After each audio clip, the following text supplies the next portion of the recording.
நலம் காக்கும் ஸ்டாலின், உங்கள் குடும்பத்தின் நலன் அரசின் பொறுப்பு.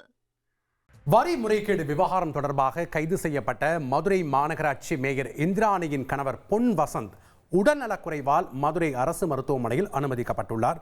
கூடுதல் தகவல்களை செய்தியாளர் ஜெகநாத் வழங்க நாம் கேட்கலாம்.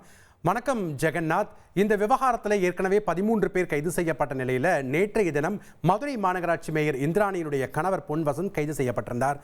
இந்த தொடர்ந்து தற்போது உடல்நலக்குறைவால் மதுரை அரசு மருத்துவமனையில் அனுமதிக்கப்பட்டிருக்கிறதா தகவல் கிடைக்கப்பட்டிருக்கு. என்ன காரணம்? விவரங்களை பதிவு பண்ணுங்க ஜெகநாத்.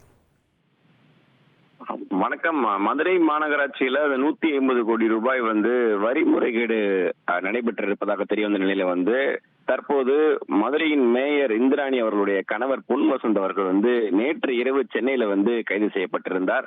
மேலும் அவர் பார்த்தீங்கன்னா சென்னையிலிருந்து இன்று அதிகாலை மதுரைக்கு அழைத்து வரப்பட்டிருந்தார். நீதிமன்றத்தில் ஆஜர்படுத்துவதற்கு முன்பு பார்த்தீங்கன்னா அவர் மதுரை ராஜாஜி மருத்துவமனையில் அவர் முழு உடல் பரிசோதனை செய்த பின்பு ஆஜர்படுத்த நிலையில தற்போது அவருக்கு உடல் சிகிச்சை உடலில் பாத்தீங்கன்னா அவருக்கு ஒரு சில குறைபாடுகள் இருப்பதன் காரணமாக தற்போது சிகிச்சை அளித்துக் கொண்டிருக்கிறார்கள். மேலும் பார்த்தீங்கன்னா இந்த வரி முறைகேடு வழக்கில் அடுத்தடுத்து கைது நடவடிக்கைகள் தொடர்ந்து நடைபெற்றுக் கொண்டிருக்கிறது. இதுவரை 13 பேர் கைது செய்யப்பட்ட நிலையில தற்போது மேயரின் கணவர் பொன் வசந்தும் கைது செய்யப்பட்டிருக்கிறார். மேலும் வரி விதிப்பு குழு தலைவர் அவருடைய கணவர் கொடுத்த வாக்குமூலத்தின் அடிப்படையில் பார்த்தீங்கன்னா தற்போது மேயரின் கணவர் நேற்று இரவு கைது செய்யப்பட்டிருக்கிறார். அதை தொடர்ந்து பார்த்தீங்கன்னா இன்று அடுத்தடுத்த கட்டங்கள் பார்க்கும்போது அதிகமான முக்கிய புள்ளிகள் இதில் கைது செய்யப்படுவார்கள் என்று தெரிய வருகிறது. மேலும் மேயர், மண்டல தலைவர்கள், மாமன்ற உறுப்பினர்கள் அவர்களிடமும் விசாரணை நடத்துவதற்கான அதிக அளவு வாய்ப்பு இருக்கிறது.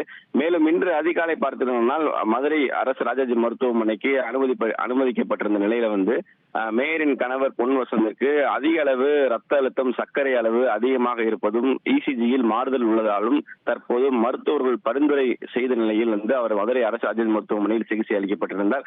சிகிச்சை அளித்து முடித்த பின்பு பார்த்தீங்கன்னா அவர் நீதிமன்றத்தில் ஆஜர்படுத்த இருக்கிறார் என்பது தெரிய வந்திருக்கிறது. தற்போது மருத்துவர்கள் சிகிச்சை அளித்து வருகிறார்கள். அதிகபட்சமாக 1 மணி நேரத்திற்கு மேலாக இந்த சிகிச்சை நடைபெறும் என்று தெரிகிறது. பின்பு நீதிமன்றத்திற்கு அவர் அழைத்து செல்ல வாய்ப்பு இருப்பதாக தெரிய வந்திருக்கிறது. நன்றி ஜெகநாத், உங்களுடைய தகவல்களுக்கு. நலம் காக்கும் ஸ்டாலின், உங்கள் குடும்பத்தின் நலன் அரசின் பொறுப்பு.